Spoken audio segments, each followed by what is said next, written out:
तो कहा था कि जब तक हम चारों एक साथ ना हो तब तक यह पोटली किसी को नहीं देनी है। तभी वह बदमाश उन तीनों की तरफ इशारा करते हुए कहता है, लाओ। उन तीनों ने सोचा कि हमारा मित्र हमारे लिए पानी लाना चाहता है, इसलिए वह हमसे आज्ञा मांग रहा है। तभी उन तीनों मित्रों ने इशारे में उस युवक से कहा, हाँ हाँ ठीक है, ले आ। ये देख उस बुढ़िया को यह लगने लगा कि अब ये चारों यहाँ से जा रहे हैं और यह अपनी पोटली मांग रहे हैं। इसलिए उस बुढ़िया ने वह कोट लाकर उस बदमाश के हाथों में रख दी और वह बदमाश उस पोटली को लेकर वहां से चला गया और बाकी के तीनों मित्र अपने खेत के काम में व्यस्त हो जाते हैं। कुछ देर के बाद जब वह तीनों खेत का काम करके वापस लौटते हैं और बुढ़िया से कहते हैं, माताजी, हमारा मित्र जो यहाँ पानी पीने आया था वह कहाँ गया? इस पर वह बुढ़िया कहती हैं, क्या वह पानी पीने आया था? पर वो तो कह रहा था कि हम चारों जा रहे हैं, कृपया करके हमारे धन की पोटली हमें थमा दें। तब तीनों बड़े आश्चर्य होकर उस बुढ़िया से कहते हैं, माताजी, हमने भला कहा वह पोटली मांगी थी, हमें तो प्यास लगी थी और हमने पानी के लिए इशारा किया था। तभी बूढ़ी औरत उन तीनों से कहती है, परंतु अब तो वह पोटली लेकर जा चुका है। तभी वह तीनों मित्र सर पकड़कर रोने लगते हैं और कहते हैं, माताजी, उसमें हमारा सारा कमाया हुआ धन था जो वह अकेले लेकर भाग चुका है। हमने तो आपको कहा था कि जब तक हम चारों एक साथ न आए तब तक आपको वह पोटली किसी को नहीं देनी है, फिर आपने ऐसा क्यों किया? इसमें आप ही की गलती है। हमने आपको उस पोटली की हिफाजत के लिए रखा था और आपने उसे एक ऐसे आदमी के हाथों में दे दिया जिसने हमारा सारा धन हमसे लूट लिया। हम बर्दाश्त नहीं करेंगे, हम राजा के पास जाएंगे और राजा से आपकी शिकायत करेंगे, न्याय की मांग करेंगे। अब तो इस बात का राजा ही फैसला करेंगे।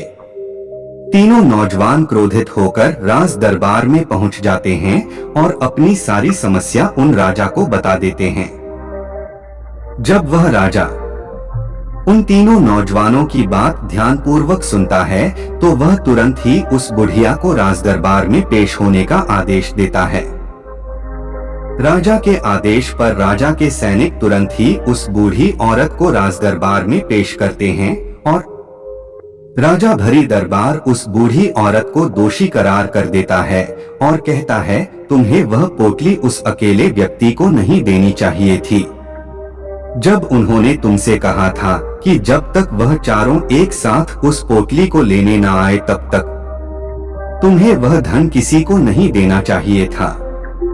इसमें तुम्हारी गलती है और अब तुम्हें इसका हर्जाना भरना होगा। तुम्हें इनका धन लौटाना होगा।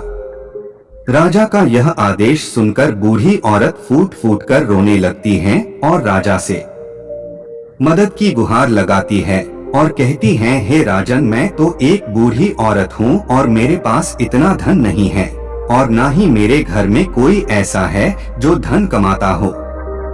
मेरे पास इतना धन नहीं कि मैं इनका धन लौटा सकूं। मैं तो अकेली हूँ, बेसहारा हूँ, कृपा करके मुझ पर रहम करे। लेकिन राजा उस बूढ़ी औरत की एक नहीं सुनता। वह बूढ़ी औरत रोते हुए अपने घर की ओर जा रही थी। ये सोच रही थी कि आखिर में इतना धन कहाँ से लाऊं कि कैसे मैं उन लोगों का यह धन उन्हें लौटाएंगे। मेरे पास इतना धन नहीं है। मैं क्या करूं, कैसे करूं, कहां से लाऊं इतना धन? यदि मैंने उनका धन नहीं लौटाया तो मुझे राजा मार डालेगा। वैसे भी मेरी ही गलती है। जब उन चारों ने मिलकर मुझसे कहा था कि जब तक हम चारों एक साथ न आए तब तक वह पोटली किसी को नहीं थमा दी है, फिर भी मैंने वह पोटली केवल उसे एक व्यक्ति को थमा दी। इसमें गलती तो मेरी ही है। वह रोते रोते ये सारी बातें सोचते हुए अपने घर की ओर जा रही थी। तभी रास्ते में उस बूढ़ी औरत को वही संत मिले जो उस नगर में किसी भी समस्या का समाधान बड़ी ही सरलता और सहजता से करते थे। उन्होंने उस बूढ़ी औरत से कहा, क्या बात है बेटी, क्यों रो रही हो? इस पर वह बूढ़ी औरत उस संत को सब कुछ सच सच बता देती है और कहती है, हे महाराज, इसमें गलती तो मेरी ही है।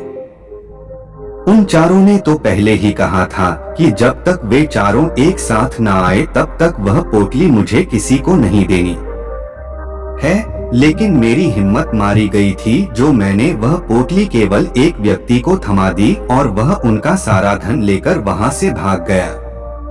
लेकिन अब मुझे यह समझ नहीं आ रहा कि मैं वह सारा धन कहां से लाऊं, कैसे जुटाऊं। मेरे पास इतना धन नहीं है और राजा ने तो आदेश भी दे दिया है कि मुझे उनका धन लौटाना ही पड़ेगा, लेकिन मैं यह समझ नहीं पा रही कि इतना सारा धन मैं कहां से लाऊंगी। तभी बसंत उस बूढ़ी औरत से कहते हैं, शांत हो जाओ, मैं कोई ना कोई रास्ता जरूर निकाल लूंगा। इतना कहकर वसंत वहीं पर बैठ जाते हैं, ध्यान करने लगते हैं। कुछ देर के लिए आंखें बंद कर सोचते हैं, विचार करते हैं। मौन रहकर वह समस्या का समाधान निकालते हैं और उसके बाद वह उस बूढ़ी औरत से कहते हैं, बेटी, राजा ने फैसला किया है वह बिल्कुल गलत है। आपने जो किया इसमें आपकी कोई गलती नहीं है। राजा का फैसला गलत है। उन संत के इतना कहने पर बूढ़ी औरत चुप हो गई और यह सोचने लगी कि आखिर राजा का फैसला कैसे गलत हो सकता है। राजा तो सभी के लिए न्याय ही करते हैं और वह कभी किसी का बुरा नहीं करते। फिर आखिर आज राजा का फैसला कैसे गलत हो गया? उन संत और उस बुढ़िया की बात आसपास के खड़े लोग सभी लोग सुन रहे थे और वे लोग भी बड़े अचरज में थे, क्योंकि राजा का फैसला कैसे गलत हो सकता है। राजा ने तो बिल्कुल सही फैसला लिया है। इस बूढ़ी औरत ने ही गलती की है। उन चारों का धन केवल एक ही को थमा दिया। ऐसे में इस बुढ़िया को उनका धन तो लौटाना ही चाहिए। राजा ने गलत फैसला कहाँ किया है? तभी बसंत उस बूढ़ी औरत से कहते हैं, जाओ और राज दरबार में कह दो कि हे राजन, आपका फैसला गलत है और सही क्या है?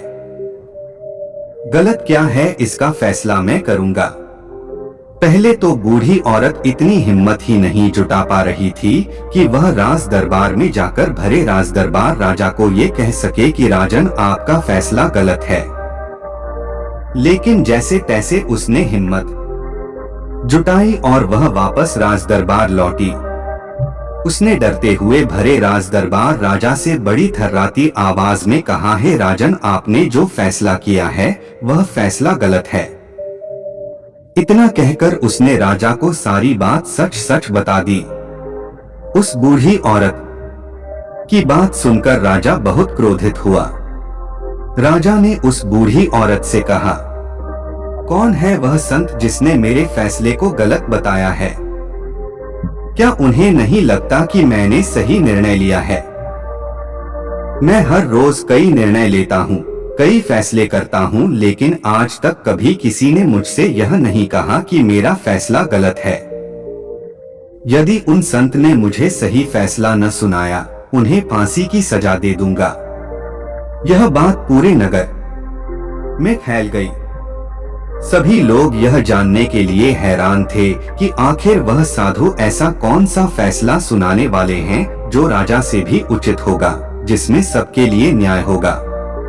राजा ने अपने सैनिकों को तुरंत ही आदेश दिया कि जाओ और संत को राज दरबार में लाओ। राजा की अगला पार्ट देखने के लिए तैयार रहना कल शाम 7 बजे इसी चैनल पर। तब तक के लिए नमस्कार।